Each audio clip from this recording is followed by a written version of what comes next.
Bien, bonjour à tous, bonjour Bourges, bonjour Le Berry, bienvenue. J'espère que chacun a pu trouver le moyen de se connecter pour rejoindre cet atelier sur les use banks. Euh, alors, cette présentation va vous être déclinée dans un format relativement court, de 40 à 45 minutes, dans lequel va vous être présentée une initiative audacieuse. Celle-ci s'inscrit dans une actualité qui, elle aussi, nous invite à être d'audacieux conquérants, et vous allez le découvrir au fil de cette présentation. Elle sera aussi déclinée en anglais auprès de participants qui seraient anglophones. Le Berry a beaucoup de relations sur l'échiquier européen, et nous allons bien sûr ouvrir ce débat à travers le prisme des jumelages qui sont très importants et bien entendu des réseaux et des échanges européens qui le sont tout autant. Je vous remercie en tous les cas pour avoir répondu à cette invitation par votre présence.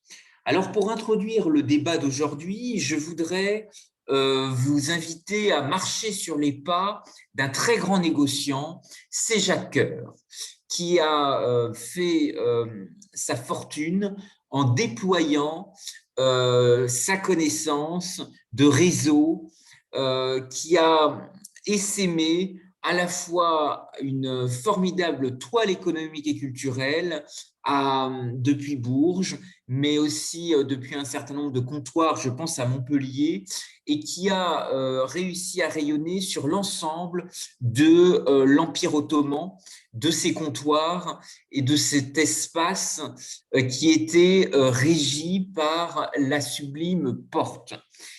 C'est une période qui est à la fois fascinante, où l'Orient et l'Occident se rencontrent, où des transferts de connaissances, de technologies facilitent des relations marchandes, des voies maritimes se mettent en œuvre, et l'Empire ottoman est à cette époque extrêmement ouvert sur la Méditerranée et en relation directe avec le Royaume de France. Jacques Coeur va être un négociant extrêmement ingénieux, un marchand extrêmement habile, une intelligence relationnelle remarquable au service du dialogue des cultures, des peuples et du rayonnement du commerce.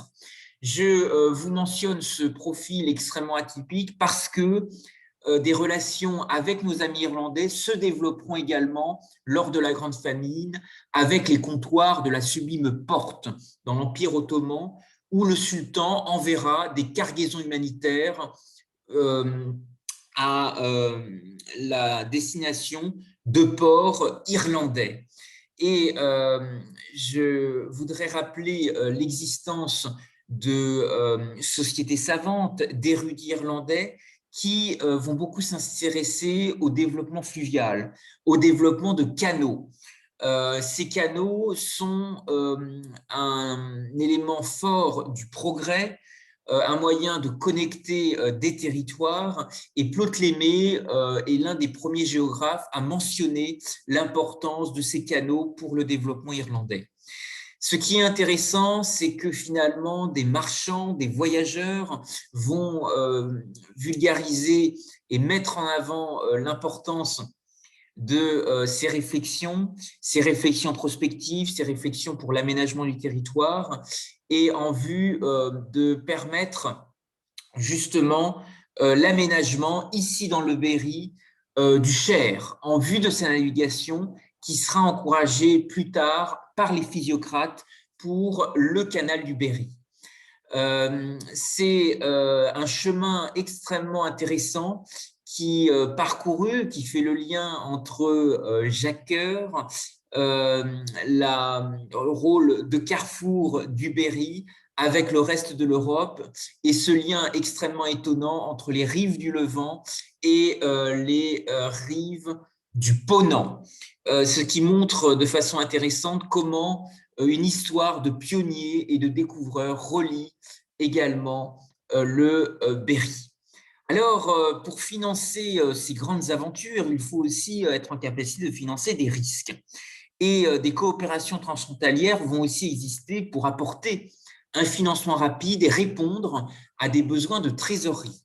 C'est à la fois l'esprit d'une banque extrêmement ancienne dans le Berry, qui est le Crédit municipal, et qui s'inscrit dans l'héritage du mont-de-piété qui remonte en Italie au XVe siècle. Vous voyez qu'on est toujours très ouvert sur la Méditerranée, sur les traces de Jacques Coeur. Et vous avez ici le logo du Crédit municipal de Paris qui est incarné par un emblème qui est le griffon.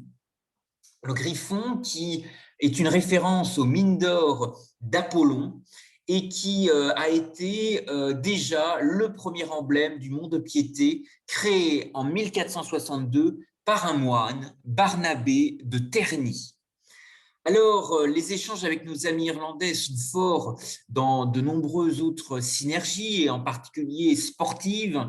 Je pense au lien entre le rugby à Bourges et le pays du trèfle, qui est aussi un élément fort, un élément d'appartenance, de cohésion autour du sport, et qui montre que le Berry rayonne aussi au-delà des océans.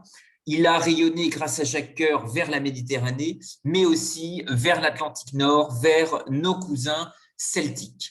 Alors, un écrivain a formidablement bien mis en valeur cet écrin, c'est Victor Hugo, à travers une œuvre qui s'appelle Les Travailleurs de la mer, où Victor Hugo imagine dans sa grande créativité littéraire la figure d'un roi au crinier de l'océan. La seule monnaie ayant cours dans son royaume est le coquillage, dont la mer est l'inépuisable coffre-fort. Les coquillages continuent aujourd'hui de stimuler des relations intéressantes. Vous savez que dans le Berry, il y a aussi des huîtres perlières, des moules perlières qui existent dans des cours d'eau. Et l'Irlande a été aussi une terre d'accueil des huîtres, de coquillages marins. Des ostréiculteurs ont voulu tenter leur chance et se sont associés avec des courtiers en coquillages dans la perspective de développer de nouveaux chemins de mémoire et de créer notamment Sophie Selfish, la société franco-irlandaise. Alors, 86% des huîtres irlandaises, ce sont quelques chiffres, sont aujourd'hui exportées vers la France. Donc, ce qui montre qu'il y a un chemin extrêmement actif entre les deux pays. On considère aujourd'hui que 3 à 4 années d'élevage sont nécessaires pour obtenir une huître commercialisable. Ce qui montre que c'est un processus extrêmement long qui s'inscrit dans la durée et certainement que ce scénario pourrait aussi inspirer des éléments forts pour le développement du Cher, pour l'histoire extrêmement riche du cabotage, qui a aussi rythmé les échanges sur la Loire, et bien entendu le rôle stratégique des canaux pour faire circuler des produits et des richesses. Alors, l'Union européenne a subventionné le développement de cette activité, mais l'ostréiculture ne s'invente pas. Les naissins qui grandissent dans des écloseries vont ensuite être incubés dans différents terroirs. Et bien entendu, le Berry, avec ses relations transatlantiques, a eu des bâtisseurs qui sont allés construire la Nouvelle-France et qui ont fait aussi grandir, qui ont développé à la fois des exploitations agricoles, mais qui ont aussi valorisé de nouvelles ressources liées à la mer, et je pense en particulier au Québec. Les pionniers berrichons du Québec sont aussi une source d'inspiration qui pourrait tout à fait inspirer demain. Alors, Jacques Coeur a ouvert des échanges méditerranéens. Ce qui est intéressant aussi, c'est de rappeler les relations entre l'acier, les forges, qui étaient très importantes aussi sur les bords de Loire, et le charbon gallois et irlandais, qui a aussi stimulé des échanges industriels et a permis de développer des bassins manufacturiers extrêmement actifs. Je pense en particulier à Saint-Nazaire, à l'embouchure de la Loire, dans l'estuaire qui ouvre sur l'océan Atlantique. Il y a eu des relations de cabotage extrêmement riches qui se sont développées avec l'Irlande, mais aussi le Pays de Galles, sur ce dynamisme du charbon, Peut-être que certains d'entre vous ont entendu parler des charbonniers de Jersey, mais il y a aussi la très grande complémentarité de ports secondaires qui ont joué un rôle extrêmement important sur l'arc atlantique. Alors, le Berry a été aussi une terre de résistance et je voudrais rappeler l'importance de la Free French Banking, cette banque de la France libre qui s'est constituée à Londres, loin de Vichy, et qui a été un formidable outil pour financer les premières dépenses de guerre euh, honoré par la Grande-Bretagne à destination du général de Gaulle, de Jean Monnet et de René Pleven, qui étaient vraiment les grands argentiers de la France libre et qui ont organisé les réseaux de résistance à l'extérieur, mais aussi à l'intérieur. Et cette Free French Banking a aussi indirectement mobilisé des réseaux irlandais pour transporter des fonds, transporter du courrier, accueillir des dons qui venaient du monde entier.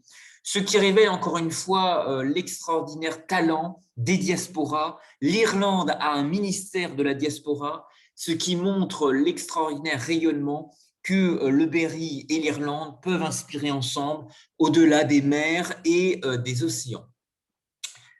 La Free French Banking est un formidable héritage, même si l'Irlande avait une position de neutralité pendant la guerre, il y a eu des relations de solidarité qui se sont développées. Je pense en particulier à un grand écrivain, prix Nobel de littérature, Samuel Beckett, qui a mis en valeur à travers le rôle extrêmement important de la Croix-Rouge irlandaise en 1945, qui justement a permis aussi de créer des liens de solidarité. Aujourd'hui, des autoroutes de la mer se créent, elles renouent avec des échanges historiques que Jacques Coeur a pu en son temps développer, les ports de Bordeaux, de La Rochelle, Cherbourg, Roscoff, mais c'est peut-être cette Loire intérieure qui pourrait aussi développer des liens avec nos partenaires irlandais. Dans le Brexit que nous connaissons aujourd'hui et qui est engagé, les transporteurs irlandais cherchent à contourner le Royaume-Uni pour rejoindre l'eurozone. Et l'agroalimentaire, les industries du Berry pourraient peut-être recréer des liens avec l'Irlande parce que c'est un débouché dans l'Union européenne, parce que les Irlandais cherchent à contourner maintenant leurs voisins britanniques et c'est un corridor d'échange qui est plein de potentiel pour exister dans l'eurozone. Alors, ce commerce du Levant, ce commerce de la Méditerranée, qui a fait la prospérité de Bourges et de Jacques Coeur, a été aussi stimulé par une place, qui est Venise, qui a été la première place pour l'échange de parts dans des navires. Les marchands du grand commerce mondial y échangeaient des participations dans des galères divisées en carats et mises aux enchères. Et ce système a permis d'entreprendre, à partir du XIVe siècle, de grandes aventures maritimes à grande échelle en permettant le développement exponentiel de l'arsenal sur les traces de Marco Polo, qui était ce grand navigateur. Alors, je vous ai parlé de Jacques Coeur en introduction. Il y a eu ces cargaisons humanitaires envoyées par les comptoirs de l'Empire ottoman vers l'Irlande pendant l'épisode de la Grande Famine. Et Jacques Coeur avait développé des relations extrêmement étroites avec les comptoirs de l'Empire ottoman, avec la Méditerranée orientale. Et donc, on peut tout à fait imaginer que les réseaux, les liens, les échanges qui avaient été développés par Jacques Coeur ont pu certainement permettre de rapprocher l'Irlande et Constantinople. Alors, cette partage de risques, cette inclusion financière, cette solidarité entre les peuples est sans arrêt relancée. Dans le dialogue de grandes institutions multilatérales, depuis 2016, le Forum économique de Davos, en invitant Christine Lagarde, a mis en valeur une étude du FMI qui a notamment beaucoup valorisé les liens profonds, les technologies blockchain et leur rôle pour l'économie mondiale. Ces technologies peuvent avoir un impact extrêmement profond et c'est de l'innovation qui a besoin aujourd'hui d'être stimulée pour nos échanges avec l'Irlande. C'est le sens d'une tribune engagée par un diplomate, Jean-Yves Le Drian, qui a publié le 2 janvier dernier dans les colonnes du Irish Times une tribune qui s'appelle « France, your closest EU neighbor » et qui met véritablement en valeur les liens à développer, les nouvelles coopérations à mettre en œuvre avec nos amis irlandais. Les jumelages sont dynamiques, des associations existent, des échanges universitaires, des liens avec l'enseignement supérieur, avec l'innovation sont possibles avec le Berry dans le domaine de l'économie circulaire, de nouveaux échanges. C'est le sens aussi du débat aujourd'hui. Quel financement innovant voulons-nous pour demain? Je vous invite à retrouver cette tribune qui est très facilement accessible sur Internet et qui a été publiée le 2 janvier dernier dans les colonnes du Irish Times.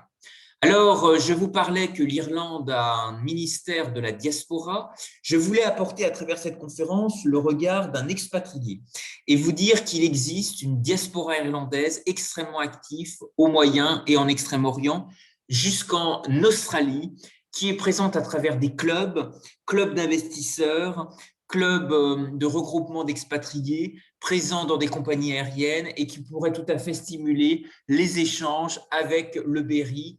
La philosophie anglo-saxonne, la philosophie irlandaise est vraiment de considérer que l'argent est là pour investir et pour créer. C'est une forme d'énergie universelle qui est véritablement là pour faire bouger des choses et transformer les visions en réalité. Alors, le débat d'aujourd'hui nous permet de regarder ensemble qu'est-ce qu'une youth bank? C'est la question qui nous intéresse. Je mettrai à disposition l'ensemble des supports, les ressources de cette conférence à la disposition des participants. Qu'est-ce qu'une youth bank? Vous avez une vidéo qui est très facilement téléchargeable sur YouTube et qui vous permet de retrouver ensemble des liens qui sont accessibles. Cette vidéo, je vous transmettrai le lien un peu plus tard pour que vous puissiez également retrouver et discuter des façons opérantes peut-être d'expérimenter une youth bank dans le Berry, en région centre Val-de-Loire. Je vous invite à visionner cette vidéo un peu plus tard parce qu'elle vous permet vraiment de montrer comment s'est développé dans des villages, sur des communes, dans des écoles, des youth banks déclinés dans différentes échelles et faisant intervenir des jeunes. Nous allons revenir ensemble sur la jeunesse. Qu'est-ce qu'une youth bank? L'idée est née dans l'île d'Émeraude, en Irlande, dans les années 90, où 5 organisations en charge de l'expression citoyenne des jeunes s'unissent et collectent des fonds à hauteur d'1 million de livres pour financer des projets portés par des jeunes avec une vocation citoyenne. Les aides qu'elles peuvent apporter vont de 250 à 25 000 livres selon l'ampleur et l'intérêt citoyen et la viabilité des différents projets. Ces youth banks sont gérés essentiellement par des jeunes entre 20 et 25 ans, mais des référents plus âgés peuvent venir en appui, d'où l'intérêt de créer aussi des réseaux avec les structures de business angels, les investisseurs locaux dans le Berry, les associations, philanthropies, des fondations, des fonds dotation qui sont aussi actifs dans les solidarités entre les générations. Alors, toujours peut-être en écho avec la philosophie de Jacques Coeur, qui avait compris que les échanges commerçants entre les peuples et les cultures étaient créateurs et vecteurs de paix, les youth banks ont aussi permis, dans le contexte irlandais, de permettre une nouvelle saga d'éclaireurs, de marchands de paix et de prospérité. Cet outil de diplomatie en faveur de la paix et du dialogue a permis de réconcilier des catholiques et des protestants en mobilisant sur le sol irlandais des acteurs jeunesse. C'est une contribution citoyenne souvent oubliée dans le processus de paix qui a mis fin au conflit nord-irlandais. Alors, comment présenter et donner une définition claire et lisible des youth banks? Il s'agit, pour débattre de son expérimentation ici dans le Berry, il s'agit de considérer les youth banks comme une structure de financement participatif dédiée aux jeunes talents porteurs de projets innovants. Il s'agit, sans doublonner les dispositifs déjà existants, des dispositifs d'appui à l'innovation, des financements qui existent déjà. Il s'agit de proposer une structure gérée pour les jeunes et par les jeunes. Et donc, proposer aux jeunes générations une expérience entrepreneuriale et une véritable arène pour développer le goût du risque. Il s'agit d'être une porte ouverte pour ouvrir de nouveaux itinéraires de création de valeur pour les jeunes générations berrichonnes.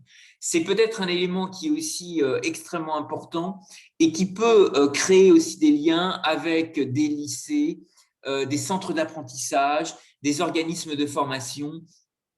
C'est un élément extrêmement important et qui peut alimenter et stimuler l'émission d'une youth bank qui s'inscrit vraiment dans complémentarité de l'action conduite par les acteurs territoriaux et européens. Retenons 5 missions principales pour les youth banks. Vous l'avez retenu, il y a, vous l'avez compris, l'un des éléments principaux, c'est la mise en relation de jeunes talents porteurs de projets innovants et des investisseurs locaux. Il s'agit de contacts qui peuvent être développés avec des acteurs de la philanthropie, des mécènes, mécénat financier, mais aussi mécénat de compétences. Des youth banks qui ont une structure beaucoup plus solide pourront proposer une participation financière sur des projets dont les critères d'éligibilité seront définis par une commission collégiale composée de jeunes qui définiront la doctrine d'investissement de la Youth Bank au vu de l'intérêt civique, citoyen, de l'originalité et de la viabilité des projets soumis. Les Youth Bank pourront aussi offrir des conseils personnalisés, des orientations vers des organismes en capacité d'apporter une aide, ce qui est extrêmement utile pour des procédures administratives, pour partager des expériences et bénéficier de retours d'éléments de mécénat de compétences. Il n'y a pas que le mécénat financier, il y a aussi le capital humain qui peut être encouragé par des mentors et des parrains. Sur ce point, la Youth Bank se veut davantage un lieu de ressources qu'un fournisseur de ses conseils, dans la mesure où les dispositifs sont déjà pléthoriques, foisonnants. Il existe de nombreux acteurs, des missions locales, de nombreuses structures qui sont là pour aider les jeunes. Développer des actions vers des lycées professionnels, vers des universités, des centres d'apprentissage est aussi une piste très sérieuse à creuser si une expérimentation d'une Youth Bank était menée dans le Berry. Alors, des études ont été réalisées pour cerner les besoins des jeunes et leur désir d'être actifs dans le champ de l'entrepreneuriat. L'entrepreneuriat des jeunes a été aussi fortement encouragé par ce qu'on a appelé le financement par la foule, le crowdfunding qui complète finalement un peu la love money des primo-créateurs, des primo-entrepreneurs. On a réalisé dans le crowdfunding que 39% des crowdfunders se disaient intéressés pour aider un projet. Et souvent y aller en fait beaucoup plus loin et y participer en termes de conseils, ce qui montre aujourd'hui des dynamiques intéressantes qui peuvent justement encourager l'entrepreneuriat des jeunes et de nouvelles dynamiques d'innovation sur l'économie verte, sur l'économie circulaire, sur l'innovation technologique, parce que le croisement des savoirs, parce que le décloisonnement des disciplines, avec des cantines numériques, avec des espaces liés au design, la French Design Week qui se déroule aussi dans le Berry, peut aussi mobiliser des artistes, des porteurs de projets innovants, des inventeurs. Ce qui montre aujourd'hui la très grande diversité de ces profils. On considère, et ce sont des chiffres intéressants de l'INSEE, que 50 à 60% des berrichons ont l'intention de créer une entreprise. C'est un chiffre qui est extrêmement important, qui illustre ce potentiel. Toutefois, il existe des freins. Tout d'abord, on peut remarquer le manque, peut-être l'essoufflement, le manque de dynamisme qui est ressenti par les jeunes vis-à-vis des circuits bancaires classiques. Même si des tentatives d'innovation sont portées, Village de l'innovation par exemple, initié par le Crédit Agricole, on observe toutefois un manque de transition expérientielle entre l'adolescence, l'âge de fin d'études et l'âge adulte, qui est ressenti par des jeunes actifs, des jeunes diplômés. Et enfin, le manque de moyens financiers comme principal handicap à la concrétisation d'un projet de création. Ce qui constitue les trois freins principaux. De nouveaux défis, il y en a. La révolution numérique, le e-commerce que nous voyons aujourd'hui émerger dans ce contexte sanitaire nous insuffle un changement véritablement profond dans la vision de l'entrepreneuriat. C'est peut-être quelque chose qui peut aussi fortement modifier le rapport que nous avons à des monnaies alternatives, créer de nouveaux vecteurs d'échange. Le FMI, comme je vous le disais, parlait dans de l'impact profond des technologies blockchain. Il y a certainement dans le secteur de l'économie sociale et solidaire, dans le mutualisme, dans l'économie coopérative, des dynamiques à imaginer, surtout que des pionniers et des découvreurs berrichons du Nouveau Monde ont aussi essaimé cette dynamique de l'autre côté de l'Atlantique, au Québec. Je pense au mouvement des Caisses Desjardins, qui a été extrêmement puissant sur ces règles de mutualisme, ces règles dans le secteur bancaire coopératif. Alors, les youth banks ont aussi des doctrines d'investissement, elles ont aussi des golden rules, des règles d'or qui permettent de structurer de manière assez forte la gouvernance des différentes youth banks associées qui existent dans les territoires. Ces petites structures doivent être véritablement des projets créés et gérés par les jeunes. Je ne peux pas revenir sur l'ensemble des golden rules, mais la principale règle d'or, c'est vraiment de considérer que ce sont les jeunes qui sont les acteurs pleins et entiers de la gouvernance de ces structures. Des coachs, des tuteurs, des entrepreneurs, notamment ceux qui ont été financés par la Youth Bank, des enseignants pourront les soutenir, les aiguiller, les aider, sans les influencer. C'est extrêmement important dans ce dispositif de banque participative. Alors, il y a plusieurs missions aussi qui sont primordiales pour réussir l'architecture d'une youth bank. D'abord, mettre en place la gouvernance de la structure. Elle va être notamment beaucoup encouragée et j'ai voulu créer une publication, un livre pour ça, permettre de être piloté par notamment des confédérations, des réseaux. Il existe une confédération irlandaise des youth banks, il existe également une confédération britannique des youth banks, confédération écossaise, qui permet véritablement de structurer les missions, d'apporter des fonctions support dans le développement de relations institutionnelles, dans l'identification de mécènes, de donateurs. C'est un élément qui va aussi permettre aux jeunes de pleinement développer ce dispositif. Les structures support sont là véritablement pour apporter des logiques de partenariat, assurer aussi un élan de crédibilité auprès des investisseurs, développer des relations avec les collectivités locales, avec les missions locales, avec des dispositifs publics d'appui à l'innovation, développer et promouvoir les youth banks, organiser la communication. C'est ces structures support qui vont permettre aussi à des jeunes de développer et de continuer cet élan dans des juniors entreprises, dans des juniors associations, dans des jeunes chambres économiques. C'est véritablement un ensemblier qui pousse les jeunes à être des citoyens engagés et de rapidement prendre conscience de la faisabilité de leur projet, faisabilité financière en exploitant les possibilités offertes sur le terrain de mise en relation avec des financeurs, avec des idées et des inspirations qui viennent des jeunes. Les étapes de mise en place sont importantes pour expérimenter une youth bank pilote dans le Berry. Il y a à ce titre un petit ouvrage que j'ai voulu constituer à la suite d'une rencontre avec le fondateur irlandais des Youth Bank, qui a été invité à Paris il y a quelques années et qui est venu présenter la philosophie de ce dispositif. J'ai voulu traduire en français sa pensée pour offrir un contenu francophone qui permette d'expérimenter dans le Berry, mais aussi dans d'autres territoires et dans toute la francophonie, l'originalité extrêmement forte de ce dispositif de Youth Bank. Je transmettrai à l'ensemble des participants de cette visioconférence cette publication qui vous permettra sans doute de développer un certain nombre d'outils et que vous pourrez vous approprier ensemble.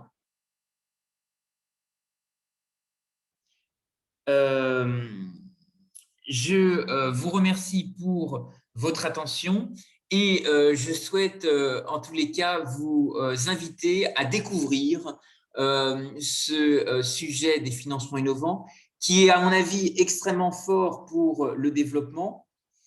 Euh, et je voudrais vous dire qu'un laboratoire d'idées mériterait aussi d'être pleinement encouragé. De nouveaux leviers à imaginer sont aussi extrêmement stimulants dans ce débat.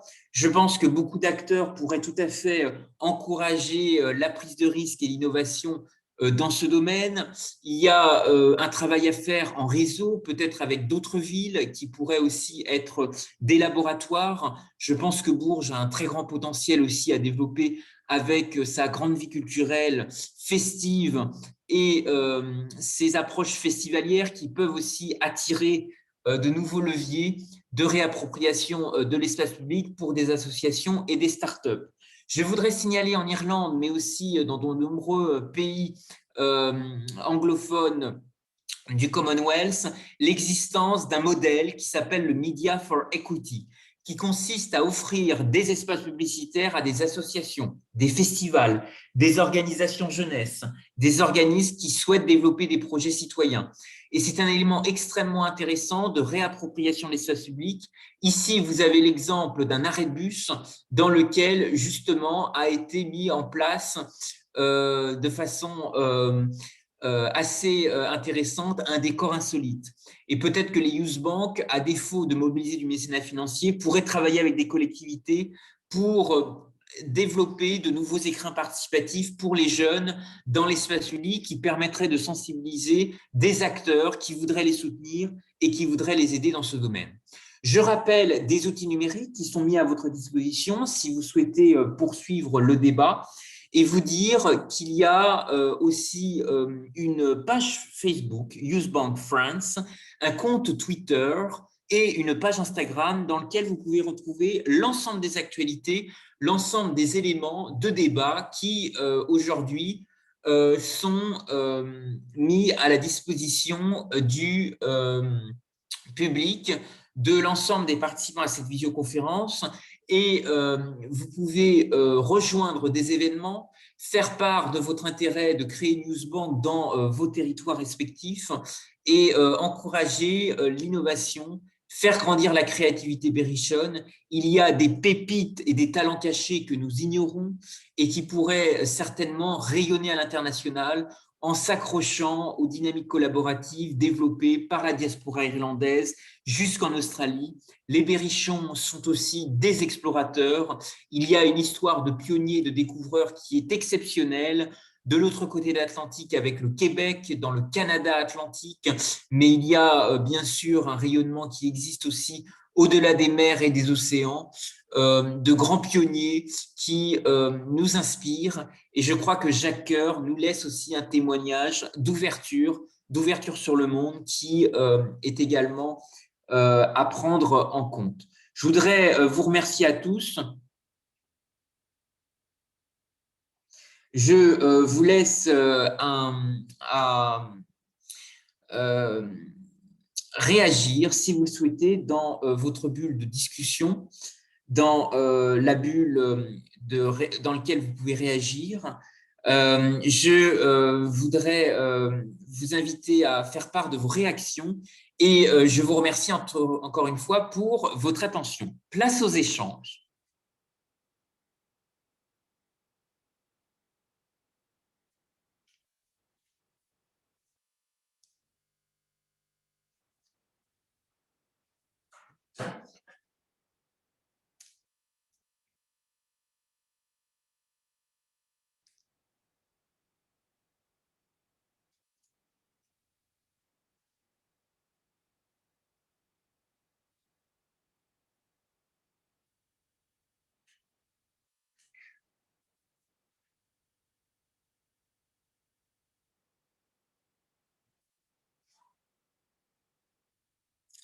Bien, si vous souhaitez réagir, vous pouvez aussi utiliser la capsule de discussion et faire part de vos questions. Avez-vous, dans le cadre de vos différents voyages, de vos différents déplacements, développé des éléments ou peut-être observé des expériences similaires ou euh, peut-être avez-vous vu des dispositifs de banque participative dans d'autres continents, en Amérique du Sud ou peut-être en Asie. N'hésitez pas à réagir. Je voudrais rappeler que Jacques Coeur a été aussi, dans son ouverture sur la Méditerranée, très pionnier dans des monnaies alternatives. Vous savez qu'en Méditerranée et en Afrique a été aussi utilisé le coquillage, qui était une alternative à la monnaie métallique et elle existe toujours dans certains pays, je pense notamment à Tombouctou, au Mali. Et le cori, c'était ce nom de ce coquillage qui était utilisé comme monnaie, peut-être mériterait d'être exploré sur les chemins de mémoire de Jacques Coeur et de ses réseaux marchands qui ont été tissés sur la Méditerranée. Je voudrais vous remercier pour votre attention et je vous invite à réagir si vous avez également des remarques. Merci à tous. Bien, je vais répondre à l'ensemble des questions qui sont dans la bulle de discussion et je vous remercie en tous les cas pour votre participation.